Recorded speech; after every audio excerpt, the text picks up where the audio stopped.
Hello and welcome back to the Water Boy. If you've not already subscribed, please do it. I'll keep making these videos.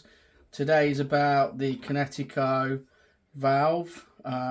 It's on quite a few machines like the 2020, the AquaBlu, the Premier Compact, the Infinity, and in the previous videos about this we did a deconstruction and then a rebuild, and a lot of the comments were saying that they're experiencing faults with this particular valve and they wanted to know how to diagnose problems but also identify and fix. So this video we're going to start with the first few in the series and work our way through them, so stay tuned.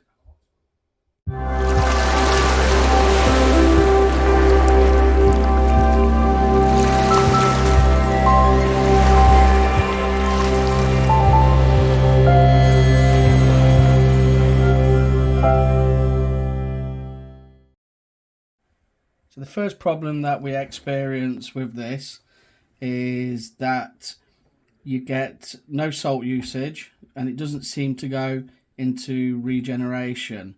So for this we're going to be looking in particular in this top level, which is the level 1.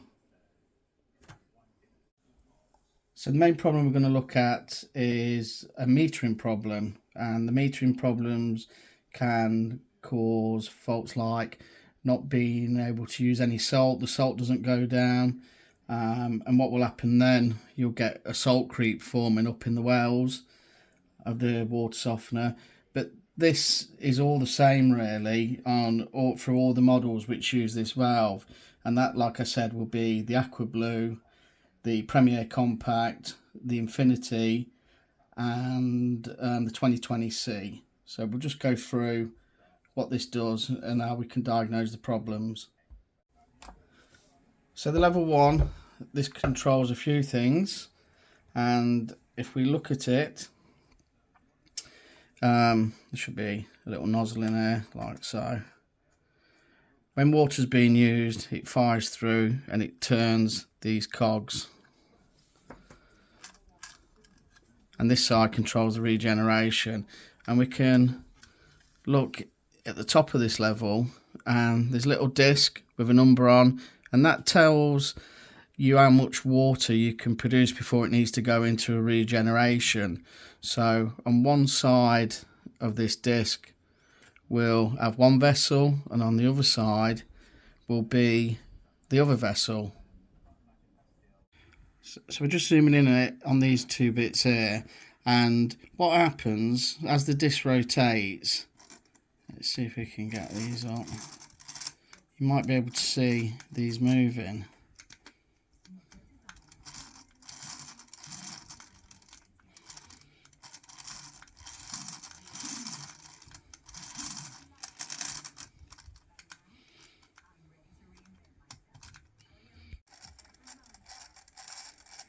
See the one on the right's going up now. And you'll see it shortly drop back down. And in the meantime, this one here will move up and down, and that stops it from going backwards. So this could be a potential fault with these pulls. They've got like little springs on, so if you have a look at those springs, they're not moving up and down, but you can hear it quite clearly metering, then you probably have a problem with the gears inside. So let's go and have a look at the gears inside. If you get this gear just here and just run it backwards and forwards, you might see it slipping. It's not quite meshing.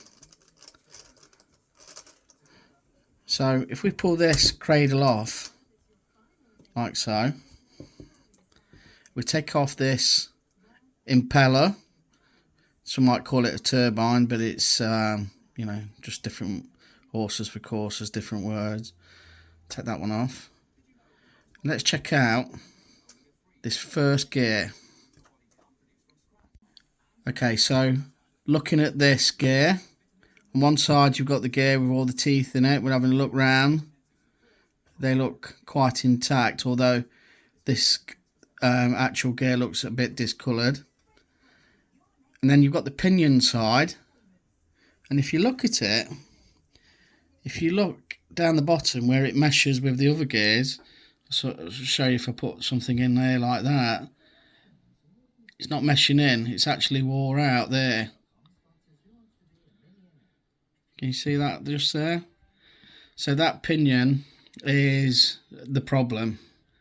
Now what causes that sometimes, if you've got like high pressure and the taps come on and off, the sudden meshing and the pulling side to side can wear out those little bits of the pinion. And it's only nylon, you know, they're not that tough. So this is gear number 6, and it's the top gear. It's always good practice just to check around the other gears, you know, one by one, and make sure they're all intact. As you can see, the black gears are all intact. You can see where they've been meshing and they're okay. These number 6 gears are available from us. I will put the link on these. And then once you get that number 6 gear in place, I'm going to put this faulty one back in because it's just for display purposes. It just sits back in. Then you put your impeller on. Just check your impeller as well, but that's a bit of a different material to these blue nylons. I've never had a problem with one of those yet. Just sit and just give it a little move around, see it's all meshing together. And then you get your cradle.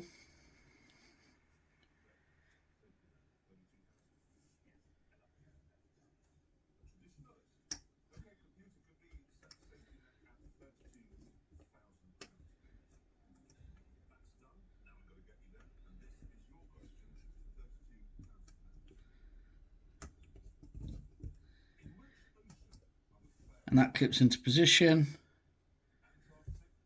And then the final piece is your nozzle. Sure there's no debris on that. And that slides into position there. While you've got it out, you know, check all the other side, the regen side. Those gears on this side are a bit more substantial because they're a bit thicker, got bigger teeth. And if you look on that side, they're all numbered as well. There's a number 2 just there. I would say 80% of the problems which you will find is on this gear number 6, if it's got a gear 6 there, or that top pinion and gear. The way you can get round it is to make sure you've got a regulated water pressure on there. I'd recommend putting a PRV valve in, and they work best around about 4 bar, so you can preset it, and then if it does start taps coming on and off, it's regulated and it won't damage it. So there you go, you've one problem solved. If it's not these starter pulls where the springs are not working and they're moving up and down, it will definitely be that gear. So you now know how to swap that over. No specialised tools needed for it. It's quite simple to do, and it'll probably take you a few minutes to do that. Okay, I'll see you for the next video and the next problem.